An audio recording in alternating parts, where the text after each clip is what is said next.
Assalamualaikum warahmatullahi wabarakatuh. Salam Om Swastiastu, Namo Buddhaya, salam kebajikan. Pada kesempatan kali ini, kami dari kelompok 3 Hukum Internasional F akan mempresentasikan eh, dengan tema negara sebagai subjek hukum utama dalam hukum internasional. Sebelum itu, izinkan kami memperkenalkan diri terlebih dahulu. Nama saya Ahmad Lutfi dengan NPM 063. Kemudian ada rekan saya Prima Rizky Aisyah dengan NPM 108.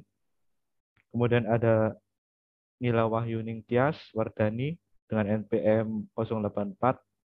Kemudian ada Larasati dengan NPM 097 dan Eliza Putri dengan NPM 058.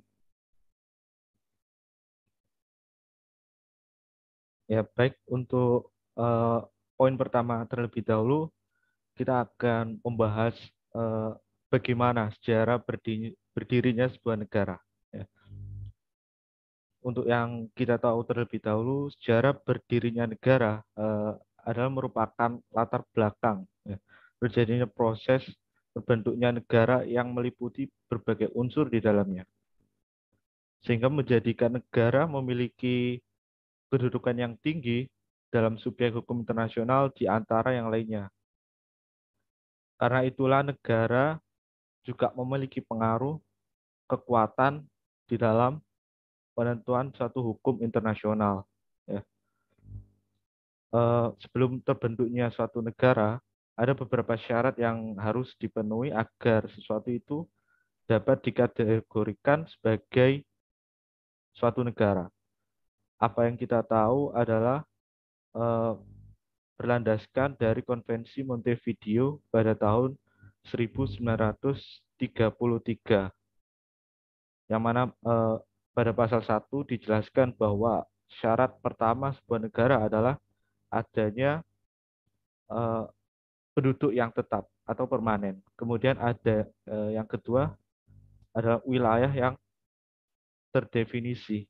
Kemudian yang ketiga adalah sebuah pemerintahan dan yang keempat adalah kemampuan untuk membuat hubungan dengan negara lain. Oleh karena itu, pada fakta sejarah berdirinya suatu negara, kita bisa mengambil contoh eh, Kosovo. Kosovo adalah sebuah negara yang terletak di Serbia.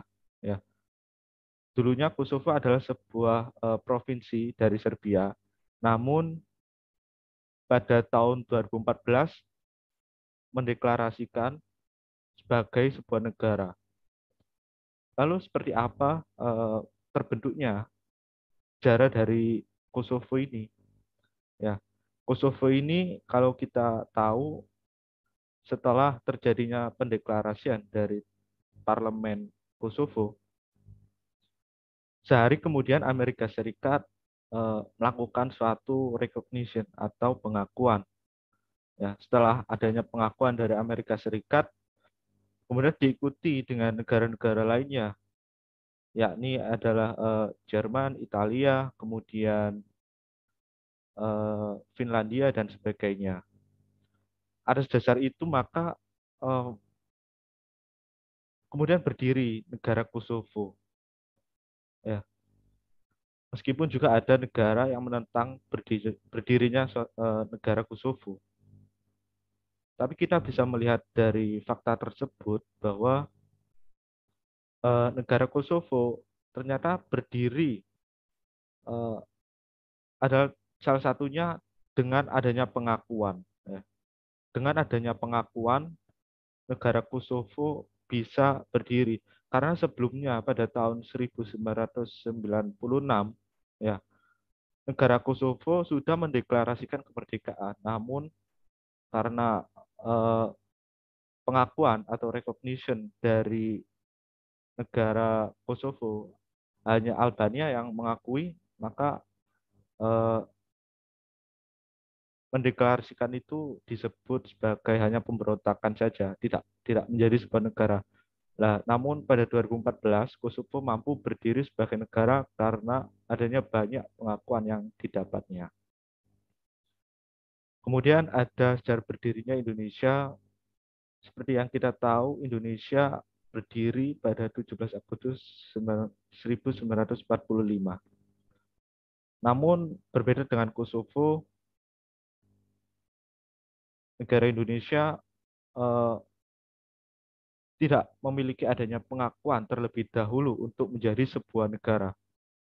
Ya.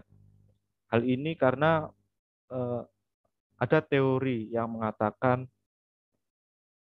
bahwa recognition atau pengakuan itu adalah merupakan suatu pengukuhan saja, bukan sebuah syarat utama atau syarat mutlak untuk berdirinya sebuah negara.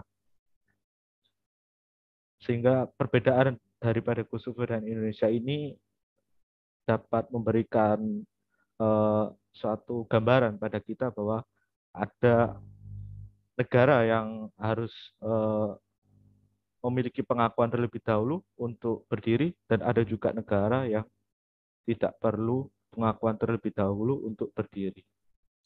Baik, terima kasih. Selanjutnya adalah dari bentuk negara. Dalam hukum internasional dikenal beberapa macam bentuk negara, gabungan negara dari berbagai negara. Bentuk gabungan tersebut terbagi menjadi 3 macam. Yang pertama ada negara federal.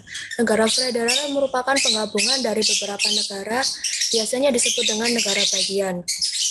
Hal itu terjadi dengan adanya perjanjian antar kedua negara guna membagi kewenangan antara pemerintah federal dengan negara bagian. Meskipun negara bagian memiliki konstitusi dan pemerintahnya sendiri, negara federal sebagai satu hukum internasional dan memiliki wewenang yang ditentukan oleh konstitusi negara federal, bukan dari hukum internasional. Wewenang pemerintahan federal yaitu melaksanakan hubungan luar, peraturan perdagangan antar negara, pertahanan nasional, dan lain sebagainya. Negara-negara yang menerapkan sebagai negara federasi, contohnya itu seperti Afrika Selatan, Kanada, Argentina, dan Amerika Serikat, Australia, Meksiko, dan Swiss. Biasanya nama dari negara bagian tidak memiliki kesamaan, seperti sebutan kanton atau länder itu berasal dari sebutan negara Swiss. Yang kedua, ada himpunan negara merdeka. Jadi, himpunan negara ini terdiri dari 2 macam. Yang pertama ada UNIRIL. Itu seperti menggabungkan 2 bangsa atau lebih dengan adanya perjanjian internasional yang berada di bawah pemerintahan yang sama dan melangsungkan kegiatan internasional secara sah atau satu kesatuan. Dari hal ini yang menjadi subjek hukum internasional ialah Uni itu sendiri. Lalu dari tiap anggota hanya memiliki kedaulatan internalnya saja. Negara yang telah menggabungkan diri, mereka dilarang untuk berperang antar sesama atau dapat berperang tetapi dengan negara lainnya. Hal itu terdapat dalam perjanjian atau konstitusi yang dibuat oleh Uni untuk tiap-tiap negara, karena negara yang telah bergabung tidak lagi memiliki status personalitas internasional. Yang kedua, ada Uni Personil, merupakan 2 bangsa berdaulat yang mencatukan diri yang disebabkan oleh kesamaan raja. Di dalam Uni Personil, tiap-tiap bangsa pasti menjadi subjek hukum internasional. Contohnya dari UNIRIL itu seperti Belanda dengan Luxembourg. 2 negara tersebut bergabung dari tahun 1815 hingga 1890. Lalu ada juga negara Belgia dengan Kongo dari tahun 1955 hingga 1908. Yang terakhir ada negara konfederasi. Negara konfederasi itu penggabungan dari beberapa negara dengan adanya perjanjian internasional yang melimpahkan kewenangan tertentu kepada negara konfederasi. Dalam penggabungan tersebut, negara yang menjadi anggotanya masih sebagai subjek hukum internasional dan negara yang berdaulat. Adanya bentuk negara konfederasi hanya terjadi pada abad ke-19. Lalu meskipun Swiss pernah menobatkan dirinya sebagai negara konfederasi sejak tahun 1848, tetapi kenyataannya lebih cenderung kepada negara federal yang mana wewenang luar negeri ada pada pemerintahan federal. Lalu berikutnya ada aturan hukum. Dalam sebuah subjek hukum internasional pasti mempunyai sebuah aturan yang berisi penjelasan peraturan hukum yang menjadi hak maupun kewajiban dari subjek hukum internasional dalam hukum internasional. Walaupun tiap subjek hukum internasional memiliki hak dan kewajiban, akan tetapi subjek hukum internasional memiliki peraturan hukum yang tidak sama. Yang pertama, dari subjek hukum internasional ialah negara. Negara mempunyai kemampuan hukum yang penuh atau full legal capacity. Sebagai subjek hukum internasional memiliki arti bahwa negara berwenang kuat atas kewajiban di dalam hukum internasional. Tidak hanya itu, negara juga memiliki hak dan kewajiban di dalam hukum nasional jika terdapat satu kesatuan dan termasuk bagian dari PBB. Hal itu sesuai dengan pasal 1 Konvensi Montevideo tahun 1933 mengenai hak dan kewajiban negara. Lalu jika melihat dari negara federal, protektorat, maupun negara yang menggabungkan diri atas perdamaian dan belum menjadi anggota, yang mana mereka membuat aturannya sendiri, atau sesuai dengan konstitusinya dalam negara federal yang memiliki tanggung jawab, hak, dan kewajiban sebagai subjek hukum internasional oleh pemerintah federal. Yang kedua, ada subjek hukum dari Tata Suci Vatikan. Tata Suci Vatikan sebagai subjek hukum internasional guna membangun afiliasi diplomatik bersama negara lain ataupun dengan organisasi internasional serta memiliki andil dalam perjanjian internasional. Tata Suci memiliki wilayah kedaulatan dan perwakilan dari berbagai negara. Yang ketiga, ada dari subjek hukum internasional organisasi internasional. Organisasi internasional memiliki anggota dan pendirian yang beraneka ragam karena dari berbagai negara. Organisasi internasional memiliki kedudukan yang setara dengan bangsa. Saat menjalin afiliasi internasional terhadap bangsa lain, menjadikan hak kewajiban dan kewenangannya menjadi terbatas dan terikat karena ada sebuah perjanjian internasional. Lalu terbatas juga dengan tujuan dan aktivitas dari organisasi tersebut. Dalam organisasi internasional, terdapat hal yang tidak dapat dijangkau, yaitu perjanjian mengenai batas wilayah, sebab organisasi internasional tidak memiliki wilayah. Yang keempat, ada dari subjek internasional Palang Merah Internasional atau International Committee of the Red Cross. ICRC mengembangkan haknya serta mengimplementasikan kewajibannya ke dalam hukum internasional setelah mendapat pengakuan dan status melalui perjanjian internasional dan konvensi pada tahun 1949. Berikut ialah aturan dari ICRC. Yang pertama, berdasarkan konvensi Jewena 1 hingga 4 dan protokol 1 pemerintahan khusus untuk ICRC guna melakukan tugasnya dalam aksi kemanusiaan di berbagai negara yang sedang berkonflik. Yang kedua, berdasarkan Konvensi Jenewa 4 Pasal 3, dalam konflik yang non-internasional, ICRC dapat berinisiatif dalam kemanusiaan yang telah diakui oleh masyarakat internasional. Yang ketiga, berdasarkan anggaran dasar Palang Merah dan Bulan Sabit Merah internasional dapat digunakan saat terjadi ketegangan dalam negeri sebagai peran dalam pelayanan kesehatan pemerintah tanpa adanya campur tangan urusan internal negara. Yang kelima, ada dari subjek internasional kaum pemberontak. Peraturan hukum internasional menetapkan tahapan pemberontakan dibagi menjadi 2 tahap yang berbeda, yaitu insurgent dan belligerent. Dalam kelompok pemberontak disebutkan protokol tambahan 2 tahun 1977 mengenai aturan hukum, yaitu pertama, sebagai anggota yang memiliki senjata dan organisasinya jelas. Yang kedua, terdapat pimpinan yang jelas atau di bawah komando. Yang ketiga, mengendalikan setengah kawasan. Yang keempat, dapat menjalankan operasi militer. Yang kelima, dapat mengimplementasikan peraturan-peraturan dalam hukum humaniter internasional. Yang keenam, merupakan subjek hukum internasional urutan ke-8 ialah organisasi non-pemerintah. Convention on the Recognition of the Legal Personality of INGO tahun 1986 merupakan contoh instrumen hukum yang menetapkan status INGO atau International Non-Government Organization. The Council of Europe membentuk dan menandatangani konvensi guna mengakui peran INGO dalam hubungan internasional. Dalam mencapai kesuksesan dan keaktifan INGO di Eropa, diperlukan sebuah pengakuan dan sesuai dalam pasal 1 yang ditetapkan di Istanbul sebagai berikut aturannya. Yang pertama, mempunyai maksud non-profit dari fungsi global. Yang kedua, pemerintah telah menetapkan instrumen dan hukum dalam partai. Yang ketiga, melakukan aktivitas mereka dengan hasil kurang lebih dengan hasil 2 status. Yang keempat, mempunyai kantor hukum wilayah partai dan administrasi pusat serta kontrol dari wilayah partai sendiri ataupun pihak lain. Yang keempat, ada atribut negara. Suatu negara pasti mempunyai suatu atribut negaranya dengan ciri uniknya sendiri-sendiri. Nah, di dalam hukum internasional sendiri, kedaulatan negara atau kesetaraan merupakan konsep antar negara yang diakui dan dijadikan sebagai dasar dari terlaksananya sistem hukum internasional.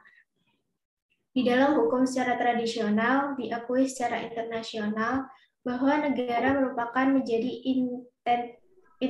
entitas yang berdaulat dan yang merdeka, yang dimaksudkan bahwa suatu negara tersebut tidak patuh atau tunduk kepada otoritas lain yang lebih berkuasa, sehingga kedaulatan atau kesetaraan merupakan atribut yang erat dan melekat di suatu negara yang merdeka dan menjadikannya sebagai subjek dari hukum internasional.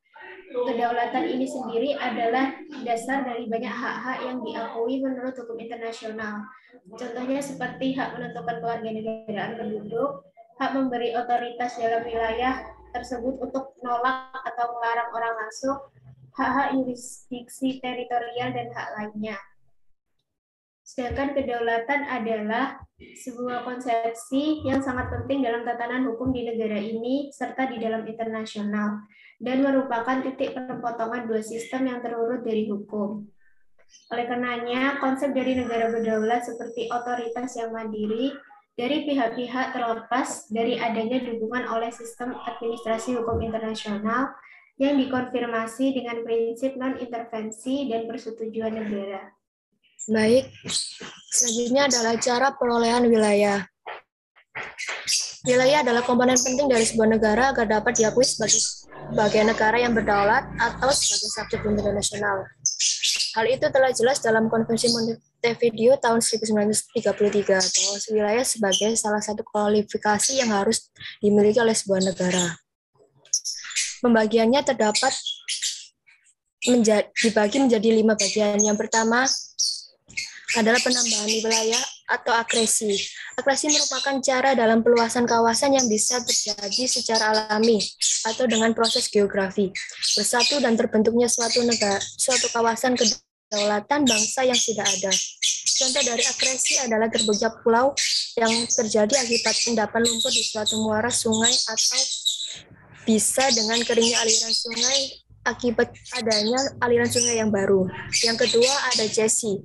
Cesi merupakan satu upaya untuk mendapatkan wilayah dengan cara pemberian kekuasaan atas wilayah kedaulatan suatu negara terhadap negara yang lain dengan adanya perjanjian antara kolonial maupun penduduk asli pribumi wilayah tersebut.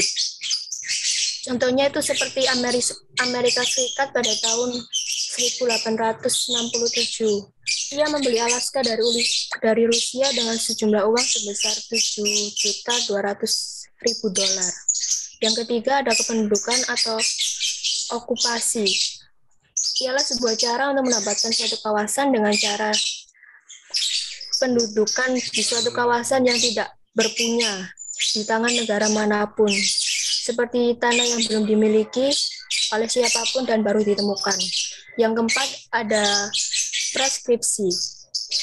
Cara tersebut dengan cara bahwa sebuah negara telah menduduki kawasan tersebut dalam kurun waktu yang lama, serta dengan atas pengetahuan dari pemilik kawasan tersebut dan tidak adanya perlawanan dari pemilik kawasan kepada yang telah menempati. Yang kelima, ada penaklukan atau aneksasi. Penaklukan atau aneksasi dapat dilakukan dengan cara melakukan penaklukan dengan kekerasan di suatu wilayah. Dalam melakukan tindakan paksa tersebut dilihat dari seberapa jauh tindakan tersebut dianggap sah dan diakui oleh masyarakat internasional. Yang keenam, ada doktrin tindakan negara. Doktrin tindakan negara yaitu prinsip yurisdiksi dari hukum internasional yang berarti bahwa semua tindakan pemerintah lain diakui sah oleh Pengadilan Amerika Serikat. Doktrin tindakan negara adalah prinsip dalam hukum Inggris dan Amerika yang menyatakan bahwa setiap negara berdaulat harus punya suatu kewajiban untuk menghormati kemerdekaan dari negara berdaulat lainnya, dan pengadilan tidak bisa menghakimi negara lain dari tindakan pemerintah yang berdaulat yang dilakukan di dalam wilayahnya. Doktrin tindakan negara ini tidak diwajibkan oleh hukum internasional, baik hukum kebiasaan internasional maupun hukum perjanjian, tapi diakui dan diikuti oleh pengadilan federal dan negara bagian Amerika Serikat dan dasar doktrinal yang mencakup penghormatan terhadap kedaulatan negara lain, serta perlindungan hak istimewa administrasi Amerika Serikat atas diplomasi. Doktrin tindakan negara ini paling sering dipertimbangkan ketika kedaulatan asing telah menyita properti dari warga negara Amerika Serikat yang terletak di wilayah asing. Amerika Serikat ini menggunakan doktrin tindakan negara lebih luas dan lebih sering daripada negara lain manapun. Terus, definisi dari doktrin tindakan negara ini yaitu suatu perbuatan serta pelaksanaan kedaulatan oleh badan eksekutif atau administratif negara merdeka atau pelaksanaan kedaulatan oleh badan hukum dan pejabat publik yang sehubungan di bidang dari administratif maupun legislatif seperti undang-undang serta dekret atau peraturan. Lalu ada hak dan kewajiban negara. Di dalam hukum internasional, suatu negara merupakan sebagai pemegang hak dan kewajiban. Hukum internasional mempunyai peran yang sangat penting dalam mengatur hak dan kewajiban negara-negara. Oleh sebab itu, negara merupakan subjek hukum yang terpenting dalam proses pelaksanaan hukum internasional.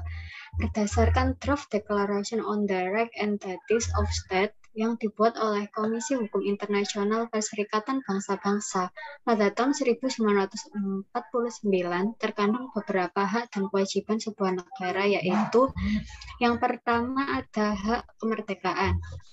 Hak atas kemerdekaan ini diatur dalam pasal 1 Draft Declaration on the Rights and Duties of States yang dalam lingkup hukum internasional biasanya disebut sebagai hak untuk menentukan nasib sendiri. Hak ini diakui sebagai norma yang bersifat mengikat masyarakat internasional. Hak melaksanakan yuridis pada orang, wilayah, dan materi yang berada di wilayahnya. Hak pelaksanaan yurisdiksi ini diatur dalam pasal 2 Draft Declaration on the Rights and Duties of States. Hak ini merupakan hak yang melekat pada negara yang telah merdeka dan berdaulat.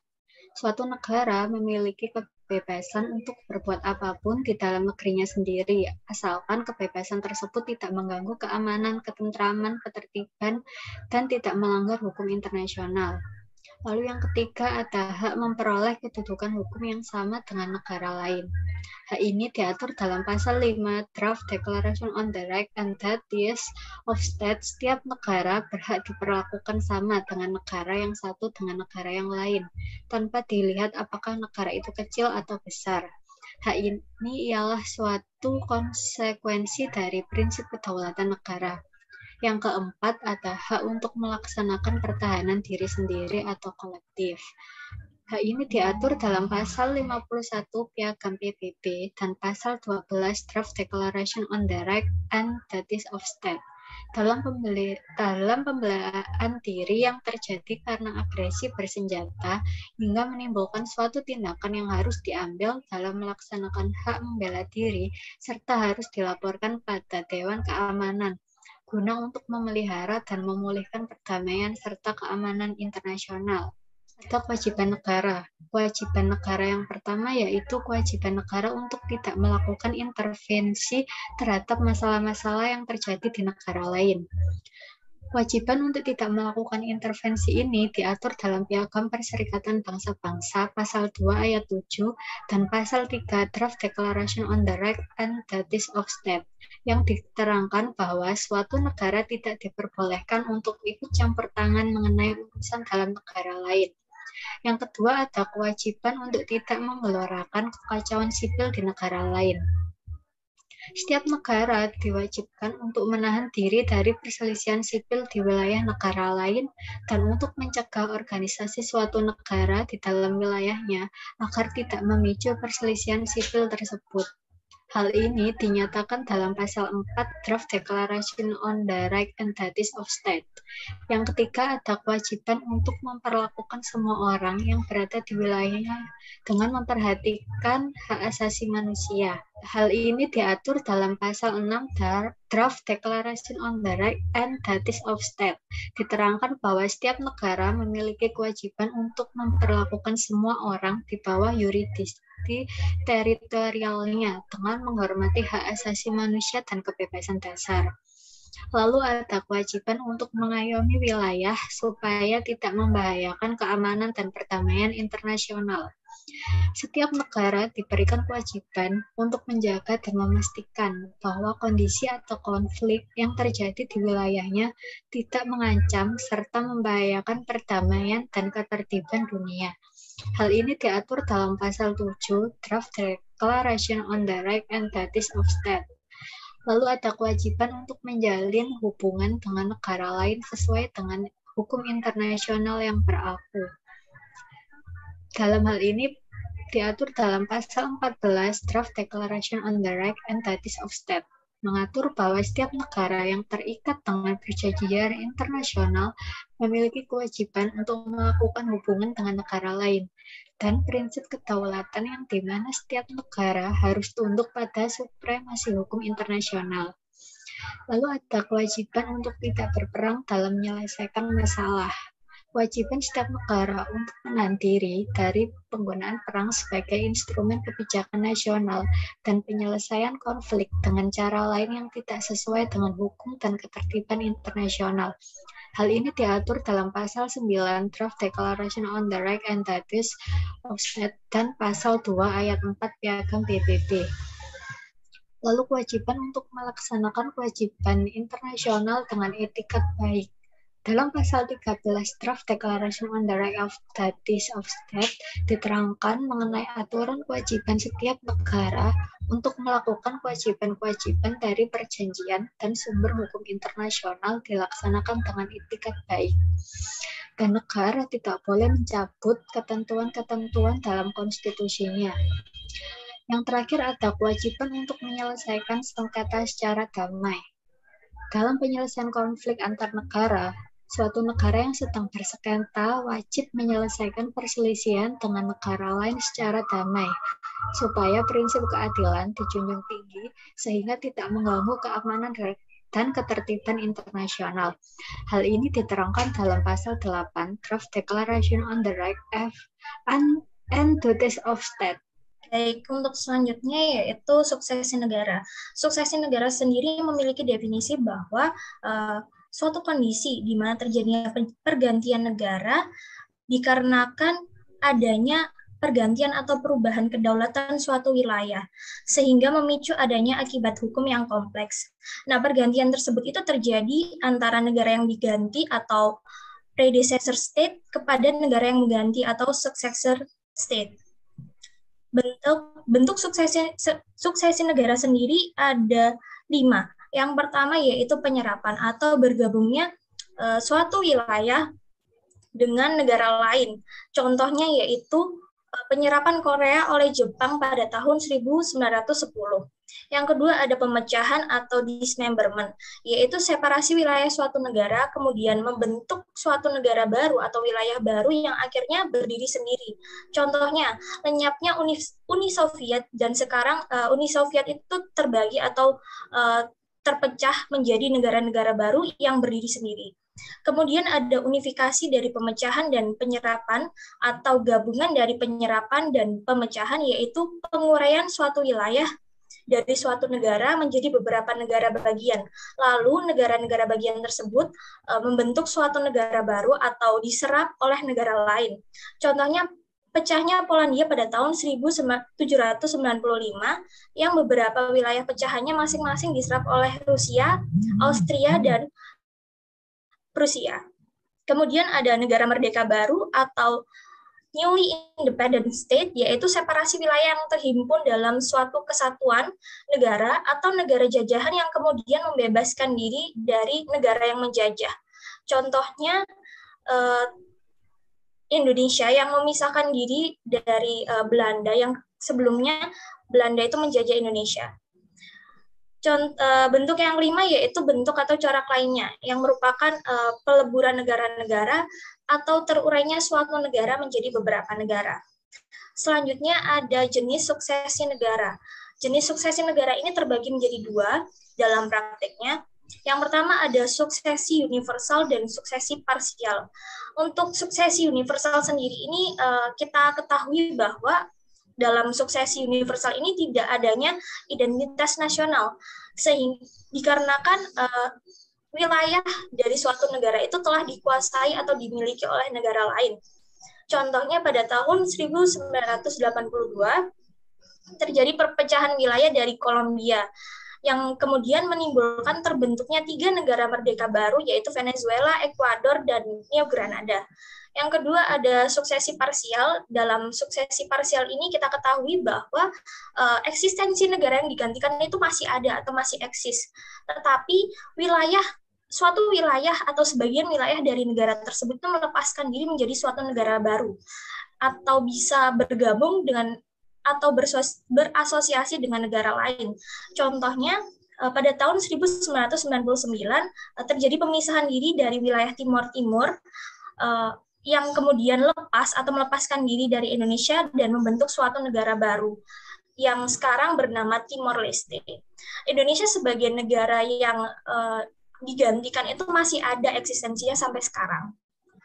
Kemudian suksesi internasional ini mengakibatkan dua hal di dalam konteks masyarakat internasional, yaitu yang pertama akibatnya terhadap perjanjian internasional dan yang kedua ada akibatnya terhadap keanggotaan pada organisasi internasional. Untuk akibat terhadap perjanjian internasional ada 2 poin. Poin yang pertama, perjanjian tidak berpindah kepada suksesor kecuali ada hal lain yang dinyatakan dalam devolution agreement. Hal ini berdasarkan pasal 17 dan pasal 24 Konvensi Wina 1978 yang sejajar pengertiannya dengan pasal 34 Konvensi Wina pada tahun 1969 yang menyatakan bahwa negara baru diperbolehkan untuk melakukan pick and choose terhadap perjanjian yang dibentuk oleh predesesor atau negara yang digantikan itu tadi. Yang kedua, poin yang kedua itu mengenai traktat. Untuk traktat yang bertalian dengan wilayah atau dispositive treaty itu wajib berpindah kepada suksesor atau negara yang menggantikan. Selanjutnya yaitu ada akibat terhadap keanggotaan pada suatu organisasi internasional. Perihal kedudukan suatu negara terhadap organisasi internasional maupun organisasi regional itu ditentukan melalui tiap-tiap konstitusi atau tiap-tiap piagam dari organisasi tersebut. Contohnya pada PBB itu tidak menyatakan adanya pengunduran diri atau tidak mengatur tentang adanya pengunduran diri, sehingga ketika adanya suatu pergantian kedaulatan, maka hal tersebut tidak mengakibatkan suatu negara itu keanggotaan suatu negara itu menjadi hilang. Tetapi negara baru yang sudah memisahkan diri dari negara lama itu nantinya akan melalui proses administratif dengan mendaftarkan diri ulang sebagai seorang negara baru dan kemudian dinyatakan dalam suatu piagam atau kemudian menjadi suatu anggota baru dari PBB itu tadi. Atau kecuali adanya izin sesuai ketetapan yang dinyatakan dalam piagam. Baik, saya rasa sekian dari kelompok kami. untuk presentasi hari ini. Terima kasih atas perhatiannya dan mohon maaf jika terdapat banyak kesalahan. Terima kasih. Wassalamualaikum warahmatullahi wabarakatuh.